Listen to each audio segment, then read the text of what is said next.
tuganira kuri match zigera kuri zibiri. Ekipe yitwa Muzinga ku munsi w'ejo igomba gukina na ekipe yitwa Interstars.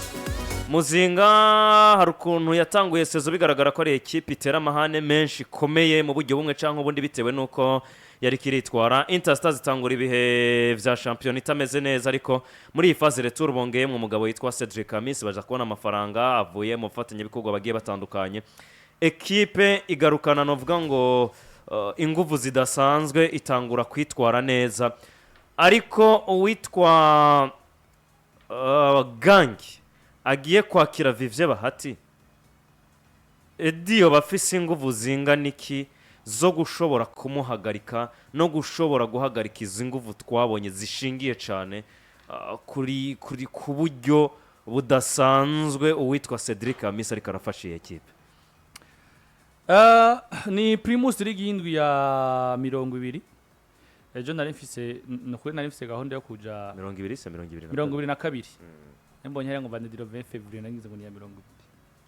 Nandi baba byancanze nka Arteta. Urumva? Bafise gahunda zo kuja mu Cibitoke ngere kuraba iki kirabura hari iwacu.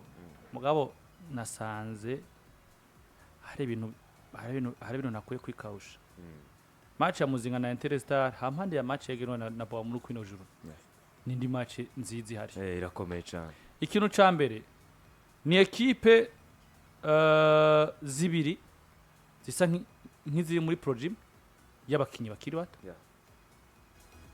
Ekipe zibiri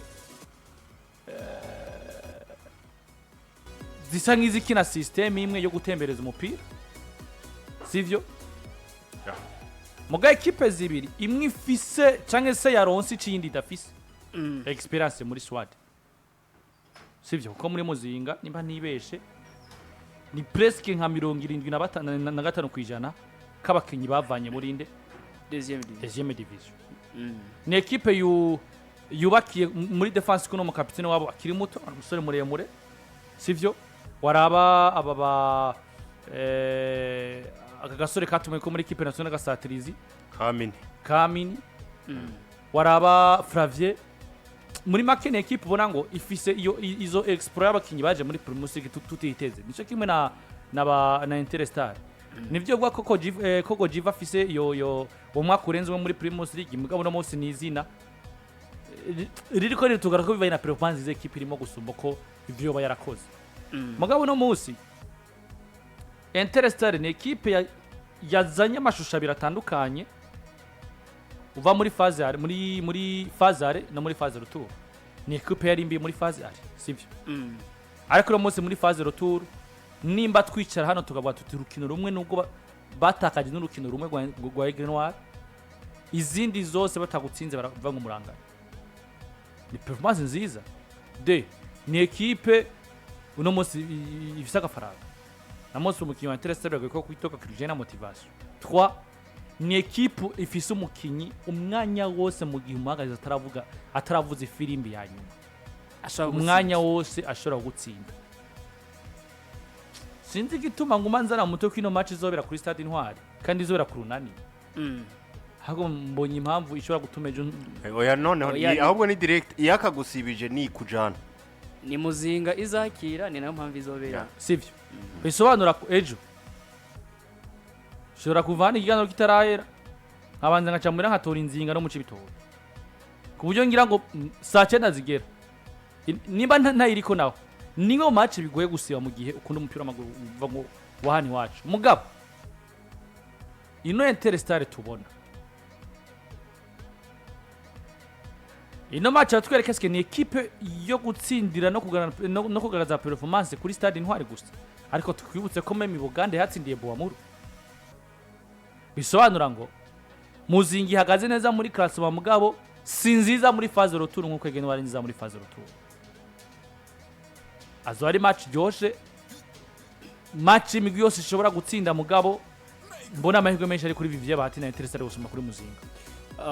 Navuga ko kuri match ya Interstar na Vision nivyo n'imigwi ibiri bisa nkaho nubundi itameze kumwe itari mu bihe bimwe mwaka kanya kuko Muzinga je novuga ko aho bageze mwaka kanya bona hashima kuko equipe ivuye deuxième division ikisanga muri Premier Division. Amakipe bari kumwe Garage Express na ekipe ya BG Green Farm navuga ko bobo bisa nkaho vyagoranye cyane kugeza maka kanya kugeza yaho bisanga mu migwi 3 turiko turaharura ko ishobora gukoroka ihiganwa ry'icicaro ca mbere.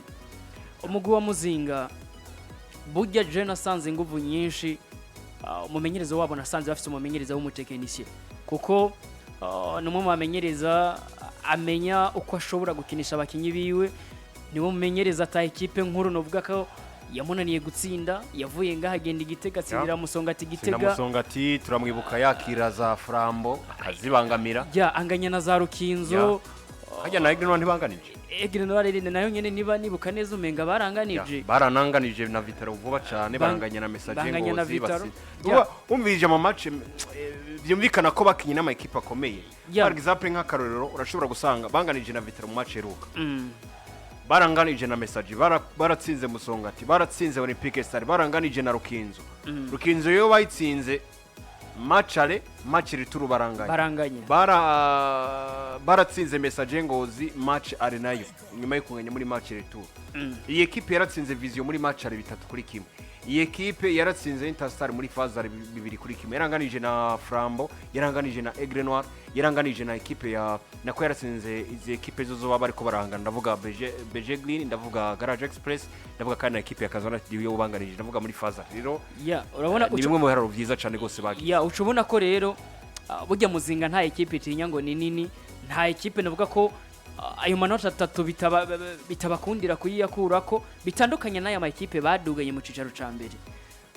Ikijanye n'intunganyo iyi equipe ya Muzinga bugize gusanga ari nk'iya Rukinzo, aya ma equipe y'inzego z'umutekano hari ukuntu aba ameze neza cyane gusumba ayandi ma equipe mu kijanye n'intunganyo, ugacugereka koko n'ubundi bafise umumenyereza mwiza.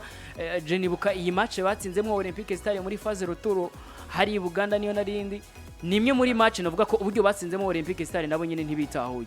Rero iyi Muzinga navuga ko ari mwe mu equipe ameze neza, ariko bagiye guhura na Interstar iri determine, iri mu bihe vyiza vyayo. Interstar iri mu bihe vyiza. Interstar phase retour yatsinzwe na equipe ya Egrenwa yonyene. Phase retour nirasubira gutsindwa mu mizo nkino zingahe zose bamaze gukina kuva Cedric Amisi, kandi wongere ko nubundi kuva ashitse muri equipe ya Interstar ntabwo baratsindwa urukino na rumwe. Ikindi kigeretse ko iyi equipe yabonye uburyo butandukanye n'uburyo yari ifise muri phase, ko muri phase hari hageze yaho dutangura kuvuga ngo Interstar ishobora gusubira iyo yari yavuye mu cicaro ca kabiri. Ariko kugeza kwa kakanya tuko turavuga ngo Interstar ahubwo bacunge abo ibutanyerera, imigwi yabo ishobora kwisanga ca kibanza Interstar tweko turayiharuramwo ariyo migwi navuga ngo ikisanzemo. Kugeza ko uyu mwanya bari ku mwanya wa 11 ugacubona ni kuntu bitwaye mwizi nkino bamaze gukina, gutsinda Bumamuru, kunganya na Ngozi City, gutsinda Frambo Descente riri kwiruka ku gikombe na Egrenwa, ugatsinda na Egrenwa yonyene wayihakije.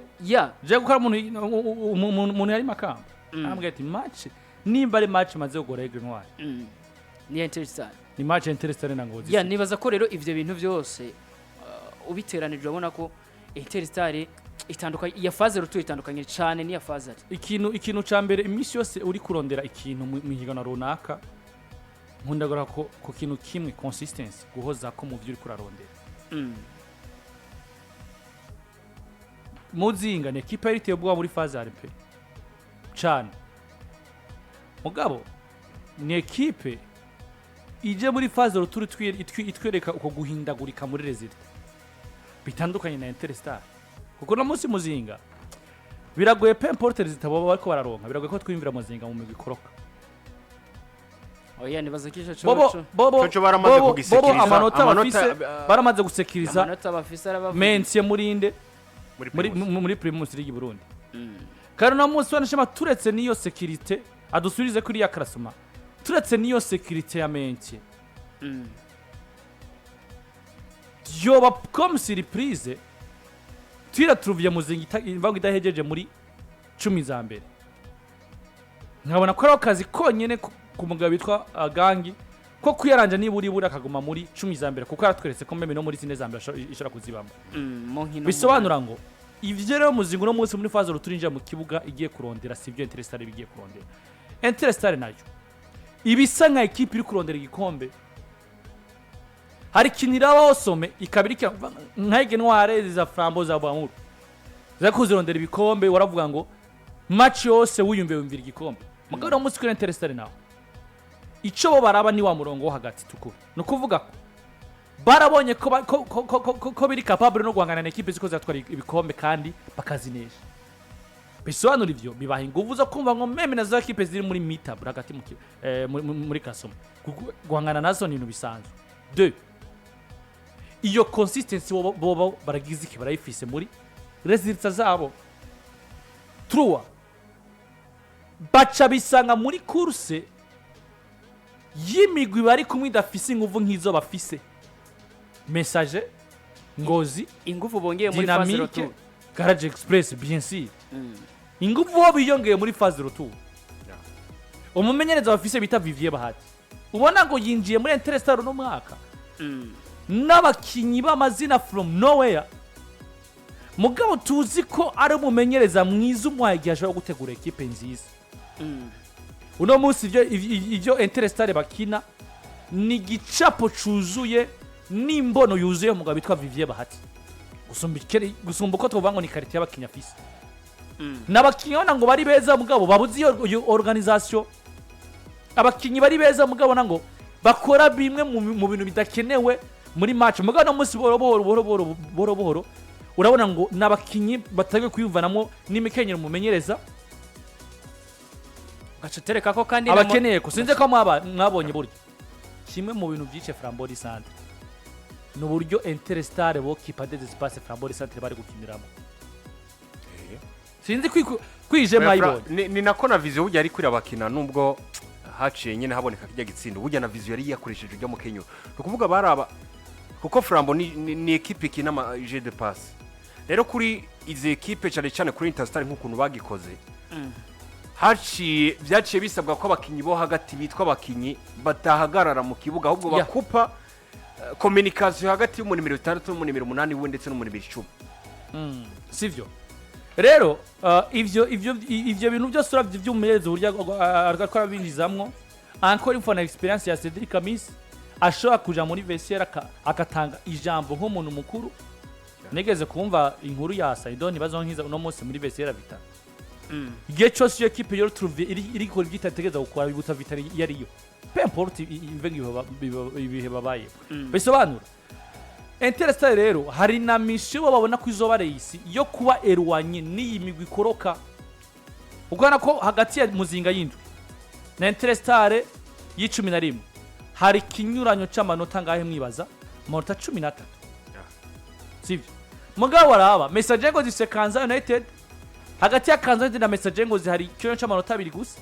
bako message ngo zihari uburyo itsinze Kanza kuri juni ya 22 bisanga mva Kanza bagiye inyuma bisobanura ngo Interestare nayo kugerageza gutsinda Muzinga iraza kubirikire ireruwanya mva ngo place yabo mu Ugukoroka aho bikwegeramo na Kanza United ngo kuko Kanza United ikanganya honyine na message ngo Interestare ivuga atsinze Muzinga Interestare igira 28 Kanza United 23 director bazoba baduza ikibanza zo mu kibanza 10 bisobanura ngo ni mission barimo yo kuba eruwanye n'imigwi Ugukoroka kandi abona ko ishobora gukunda bivanye no guhoza ko kwabo muri resultat yes ubwo no kurindira tukaraba ku munsi w'ejo bariza gutandukana bimeze gute Muzinga na Interstars kandi akubwire ko Holy Travel and Job Connect Agency ari bo nyine ashobora kugushikana mu gisagara ca Dubai hariya muri Leta Zunze Ubumwe z'Abarabu birumvikana we ugomba kuja kwisumamwo hanze y'igihugu cy'u Burundi ushobora kugenda ugana Holy Travel and Job Connect Agency bakagufasha